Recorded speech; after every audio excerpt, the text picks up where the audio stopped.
welcome to another episode of the Jedi in Exile. We are super excited for this week's episode because we have got our first special guest appearance, and it is none other than It's Tat's dad, Don. Don, welcome along. Thanks for joining us. Thanks, Brian. Good to be here. Yes, thank you. Yeah, absolutely. We're really excited. So we're going to be just having a general chat tonight with Don. Don's a big Star Wars fan, has been since the original film came out. So we're going to delve straight in. And my main question for you, Don, is talk to me about how you got into Star Wars. So did you see a poster? Was it the trailer? Was it anything? So you talk to me. What got you interested in Star Wars? I've always sort of been interested in science fiction, science fantasy more than that. But the original Star Wars came out when I was at university in Nottingham, and we used to go to the cinema quite a few, fairly regularly. And this film came out of Star Wars that everybody was talking about. So we said yes, we'd go along, and wow, yeah, that was terrific, and started me off so since 1977. So what, 50 years? So Don, had you seen anything like that before? Was this so unique, or was there something that it had built on before? Was there another film like it? As far as I can remember, there had been nothing like it. I mean, the effects and everything like that had not been seen at all.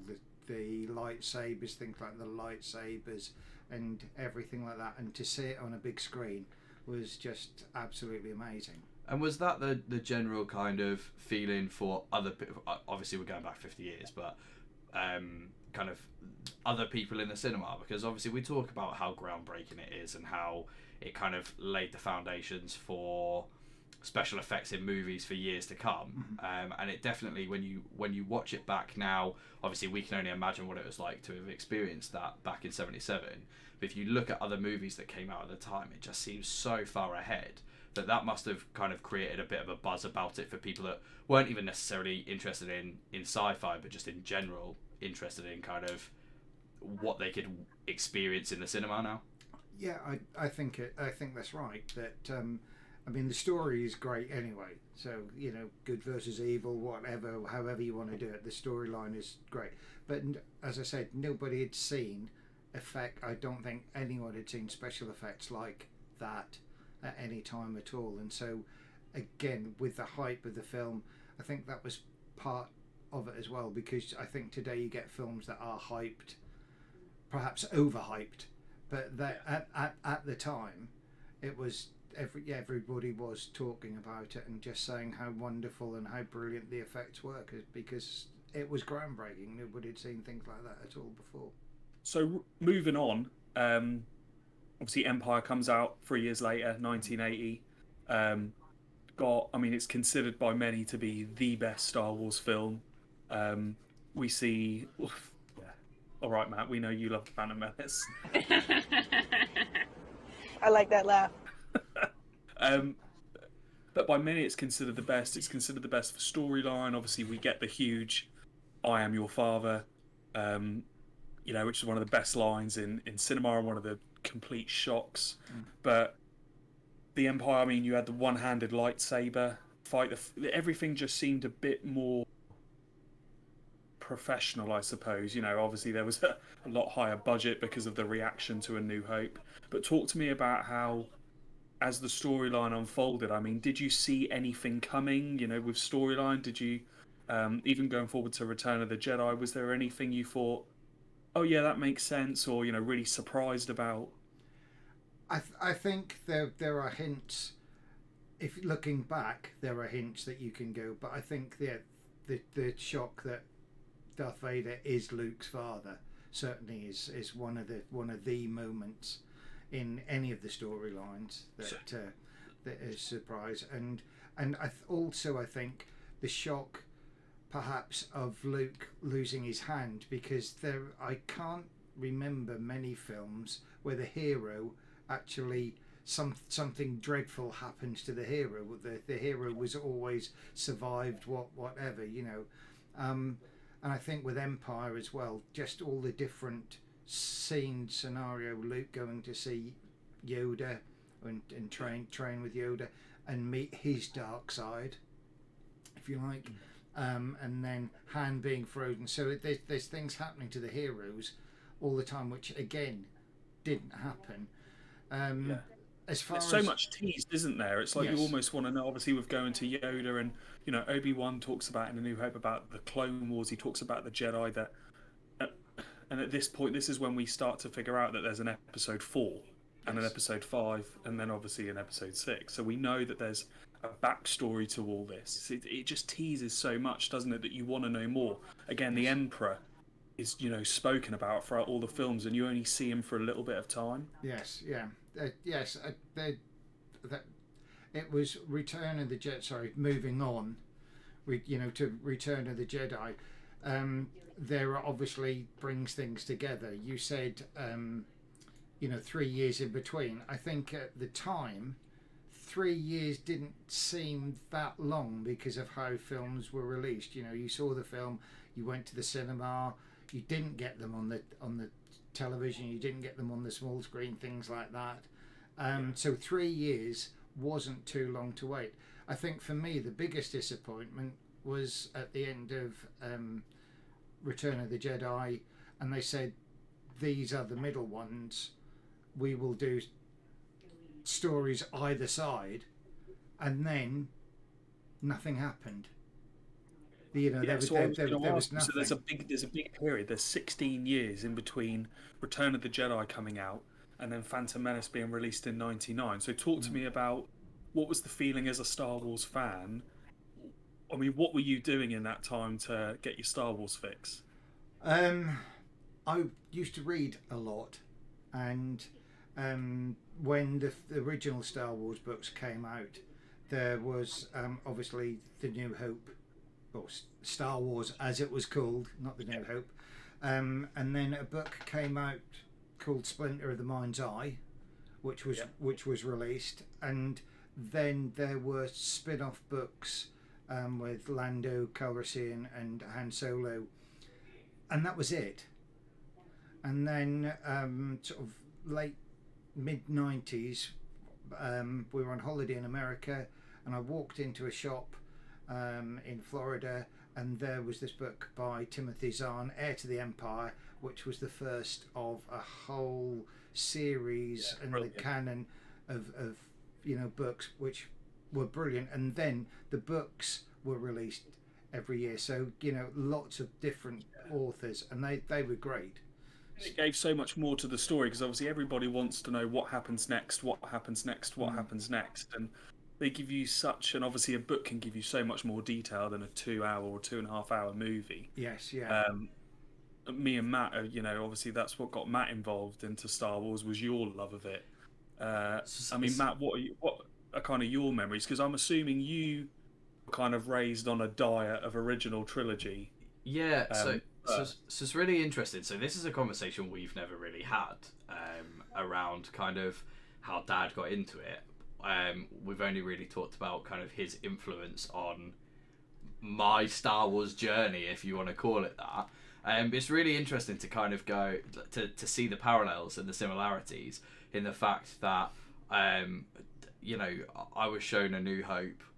I want to say I was about 4. I think that's what I always tell people. I was probably about 4 years old, and that was where I got hooked. And like you said, I was brought up on a diet of the original trilogy. And then as I was starting to read, the first books that you gave me were the Han Solo trilogy that you just mentioned as the spin-offs, and the Heir to the Empire trilogy, the Timothy Zahn Heir to the Empire trilogy. So it's really interesting to kind of look at the parallels of what you've said your journey was, and how that's then essentially also become my journey, however many years later, and we've ended up here.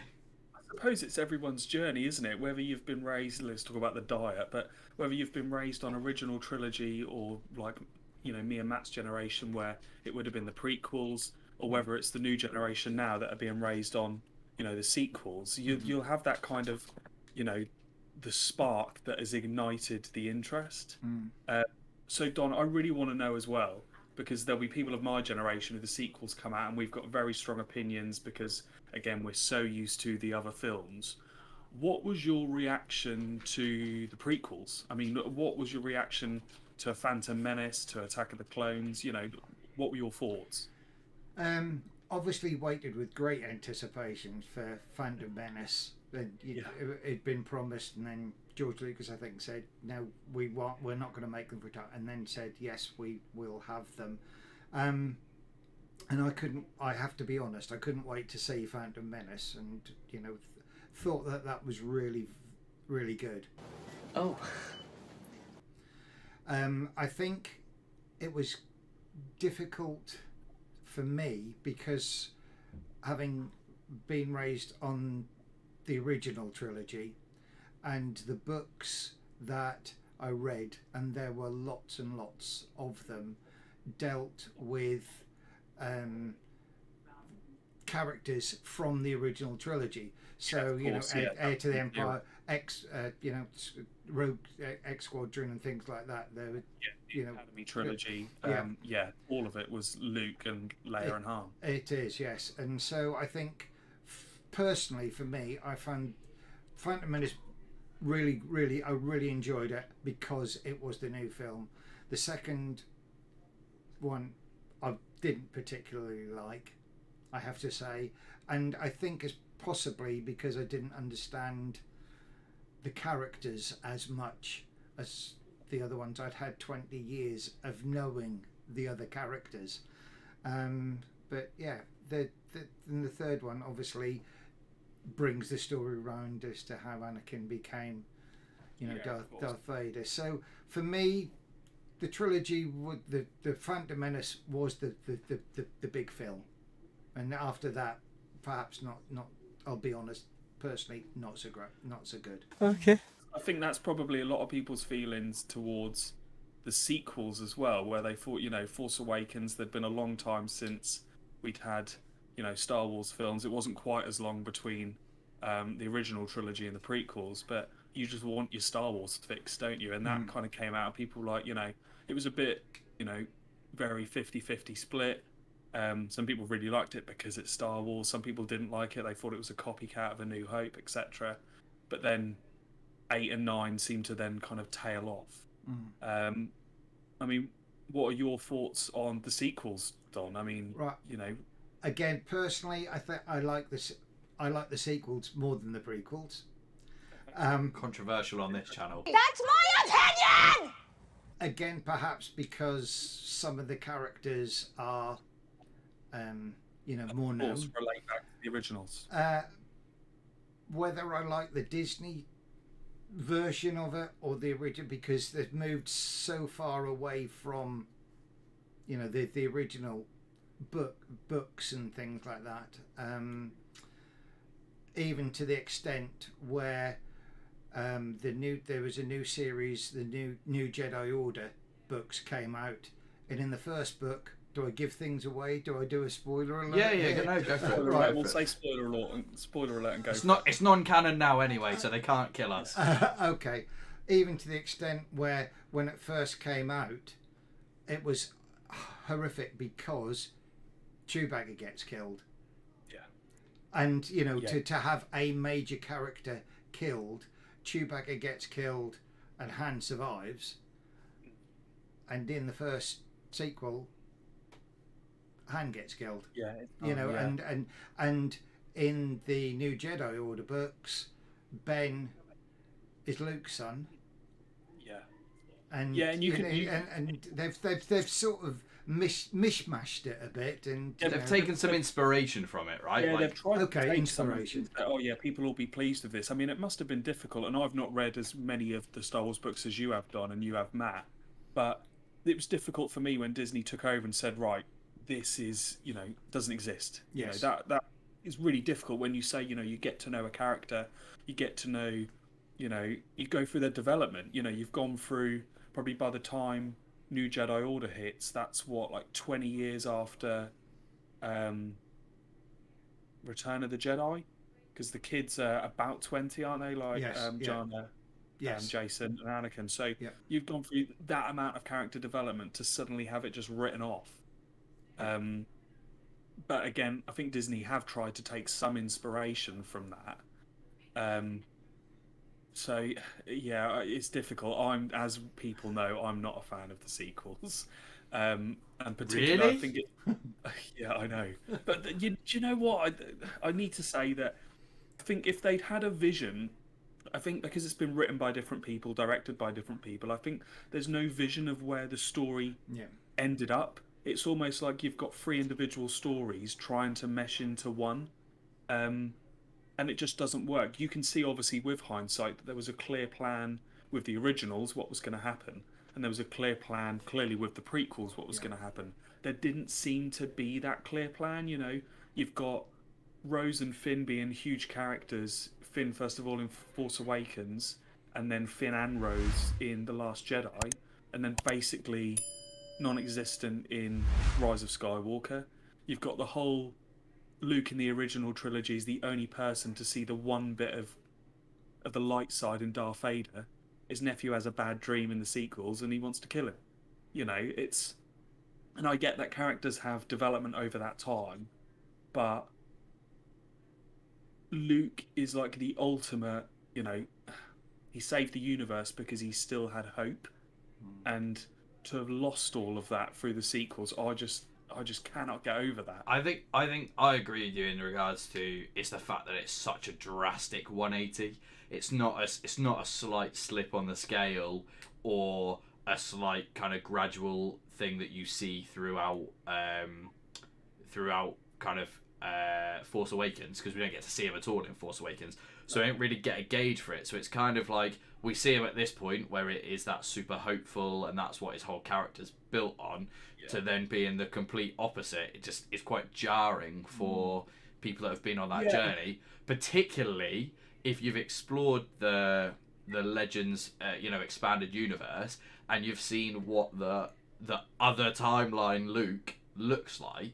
In the New Jedi Order, he realised why and how the Jedi had failed in the Old Republic, in that, you know, attachment was forbidden. Well, he said, okay, you can marry, you can have children. That attachment actually increases, you know, a Jedi's attachment to the Force, you know, the living Force. It's Qui-Gon-esque, if I can say that. And to have that all completely written off, and Luke being basically the same as the old Jedi, you know, and going off to be a hermit, it just doesn't suit. I get that Yoda and Obi-Wan did that. Obi-Wan went, you know, to be a hermit, to look after Luke, basically, to keep him safe, because Luke was the hope for the galaxy. In Yoda, you know, into exile I must go, and he knows that until the time is right, disappear we must. So they always had a plan that until the time was right. Whereas it's like Luke has just completely disconnected himself from the Force. It's just so out of character. And I don't even mind. I like Rey as a character. I think she's actually quite a good. There's a lot of development there, but the whole thing of like she's so advanced in the Force, yet she's had no training. That makes a mockery of the whole Jedi Order in the Old Republic. How it takes years and years to master the Force. I like Kylo Ren as a character. I like the conflicted feelings there. There are things to like with the sequels, but my overarching argument is that it doesn't flow. It just, the films don't, for me, connect to one another properly, and the whole Palpatine returned. It makes a mockery of Anakin as the chosen one. You were the chosen one! The only thing I would say about that, and as somebody that experienced it firsthand, so we have the luxury, right, of having some youngish memories of the original trilogy, but having all the other stuff around it that fleshes out some of the characters and stuff. So I share that frustration with you about the whole, like, oh, Palpatine returned. However, when the original trilogy came out, no one really knew much about him, right? He was, because one of the big that and the whole no backstory for Snoke were two really big criticisms of the sequel trilogy. But actually, they mirror kind of some of the stuff from the original trilogy. So Yeah, I agree. was that how it felt during the original trilogy when the original trilogy first came out, or were people just not as critical back then? I don't think. I think people, to begin with, took certainly A New Hope at face value. You know, it was just a blockbusting, amazing film, and you know, then people looked to see what happened with the two sequels. You know, Empire Strikes Back, Return of the Jedi. And I think perhaps by that time, I don't know whether people had got into it or had just seen them as a trilogy, because at the time that seemed to be the way films in general were going. You had the original film, then a sequel, and then perhaps a trilogy, and that was it. So I don't know how far people sort of looked any further than that, other than perhaps wanting something else rather than saying it is a whole story. And you know what? I think that because they were then, we later found out they were 4, 5, and 6. You kind of felt like the story would be explained. But at the start of A New Hope, Obi-Wan says, you know, for 1,000 years, the Jedi were the guardians of peace and justice in the Republic, before the Dark Times, before the Empire. So it's kind of teased that there was a whole different world before the Empire, and we know the Empire is, you know, how it's explained in the films.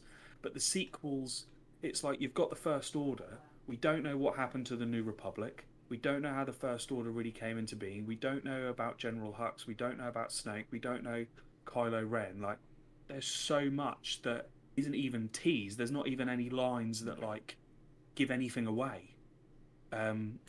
So I mean, I'm sure that we'll see more. You know, we've seen Luke Skywalker, which maybe will explain his, you know, fall from grace, if you like, what happens in the sequels. We've got such a gap to bridge between Return of the Jedi and Force Awakens that eventually will happen, whether it's in, you know, novelizations, whether it's comics, whether it's, you know, films or series. There's going to be some medium that it's going to come out. We just have to, I suppose, wait. I'm okay with not knowing Snoke's backstory. I'm okay with that.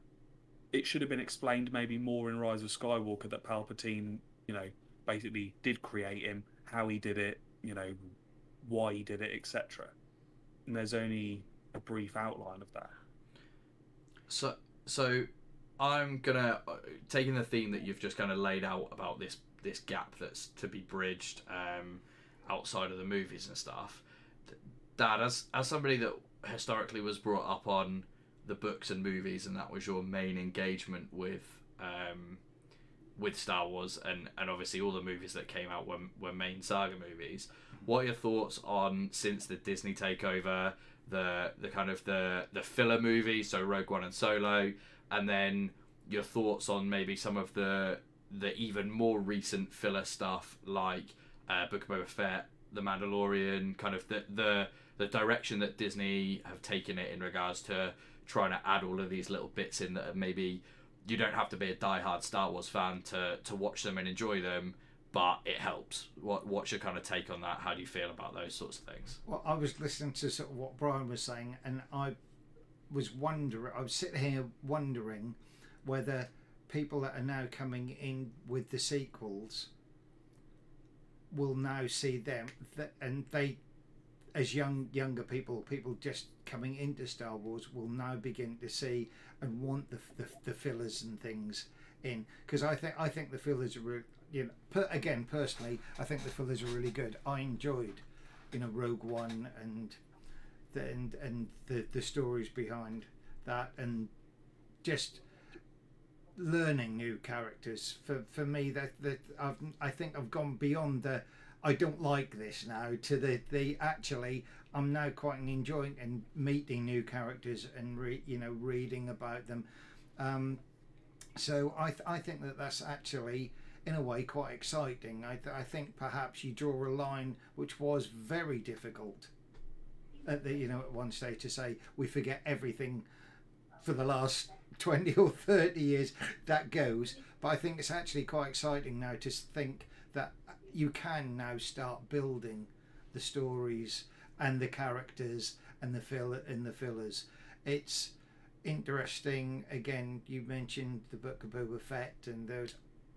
Again, for me, that's filling in bits and bringing old characters back, and introducing introducing them in. So I personally think it's actually getting quite an interesting time. It can be quite an interesting time. I really hope it is.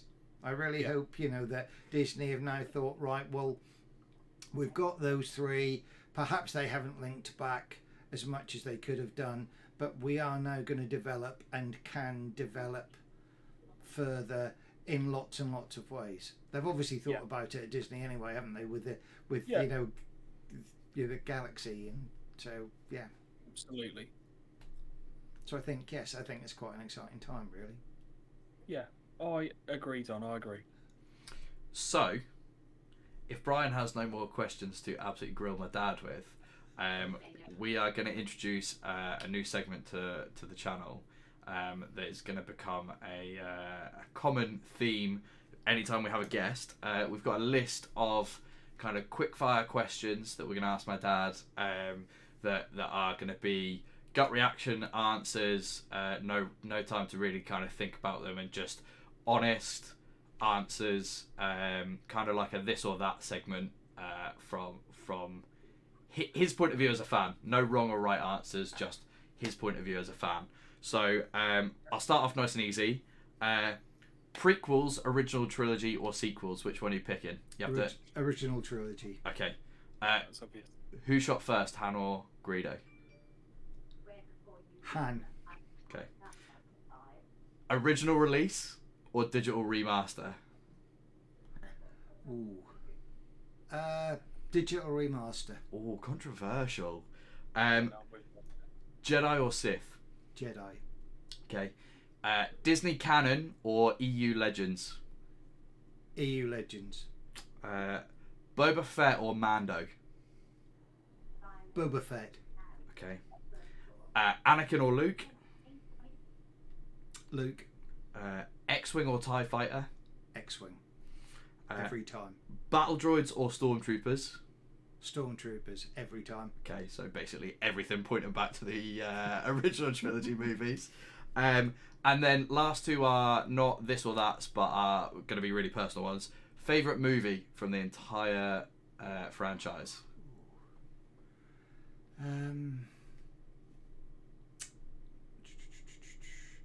New Hope. Because it's the very first one, the original. Okay. And favourite character from the entire franchise? Boba Fett. Okay. Okay. Solid answers there, Tom. They are some solid answers. Some that we will definitely be talking about off air. Thank you very much for joining us and for being our first guest. Absolutely. Thank you for having me. It's been very interesting. I know Brian was super excited to get the opportunity to kind of Absolutely. delve a little bit deeper into where You were there. You lived it. You lived it. I mean, Exactly. what a time. 77 Oh, yeah. onwards. It's Yeah. The books definitely kept me going. There are some great books there. So if you ever want to borrow any, Brian, and I do mean borrow, but if you ever want to borrow any, you're more than welcome. You can come and have a look at them. Thank you. Perfect. In that case, we will wrap up. If you guys like what we've done in this episode, then feel free to let us know down in the comments below. Like, share, do all of that good stuff. Please subscribe. We're trying to push for 100 subs. We're getting very, very close. So we massively appreciate all of the support you guys have been giving us. Other than that, thank you for being here, Dad. Massively appreciate it. Thank you. And all that is left to say is we will see you guys all really soon in the next one. Yeah, may the force be with you guys. Bye-bye. Thank you.